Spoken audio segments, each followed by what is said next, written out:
Hello friends, welcome to yummy tummy. ఈరోజు మనం మైదా పిండి లేకుండా బటూరేని సాఫ్ట్గా ఎలా చేసుకోవాలో చూద్దాం. ముందుగా ఒక కప్పు చపాతీ పిండి తీసుకుని అందులో 1/4 కప్పు రవ్వను యాడ్ చేసుకోవాలండి. ఒక స్పూన్ పంచదార, తర్వాత ఒక టేబుల్ స్పూను ఉప్పును యాడ్ చేసుకుని ఇప్పుడు ఇందులో నూనెని ఒక టేబుల్ స్పూన్ దాకా యాడ్ చేసుకుని ఆఖరిగా ఒక స్పూను పెరుగుని యాడ్ చేసుకుని, పుల్లటి పెరుగు అయితే ఇంకా టేస్టీగా వస్తాయండి. దీన్నంతటినీ కూడా చపాతీ ముద్దలాగా కలుపుకోవాలండి. కావాలంటే మధ్యలో మధ్యలో వాటర్ యాడ్ చేసుకుంటూ కలుపుకోవచ్చు. మరీ గట్టిగా ఉండకూడదు, మరీ స్మూత్గా ఉండకూడదండి. ఈ విధంగా మనం కలిపేసుకుని దీన్ని ఒక పావుగంట సేపు పక్కన పెట్టేయాలి.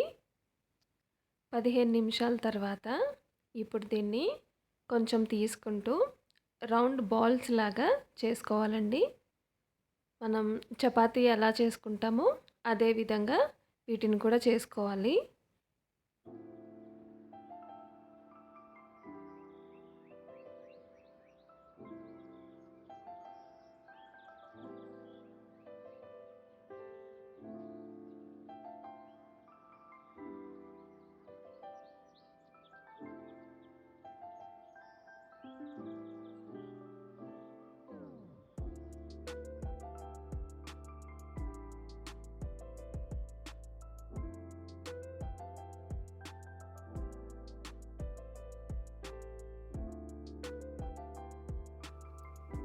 ఈ విధంగా చపాతీలాగా చేసుకుని మరీ పల్చగా చేసుకోకూడదండి.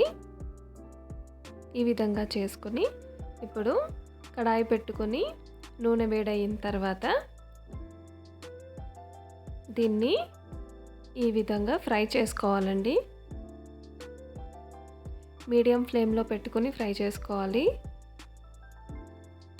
ఇప్పుడు వీటిని సర్వింగ్ ప్లేట్లో తీసుకుని చూసారు కదా, సాఫ్ట్గా బటూరేలు తయారైపోయాయి. మైదా లేకుండా చాలా తొందరగా టేస్టీగా చేసేసుకోవచ్చండి. మీరు కూడా తయారు చేసి మీకు ఎలా కుదిరాయో కమెంట్ బాక్స్లో కమెంట్ చేసి చెప్పండి. వీడియో నచ్చినట్టయితే లైక్ చేసి సబ్స్క్రైబ్ చేయండి.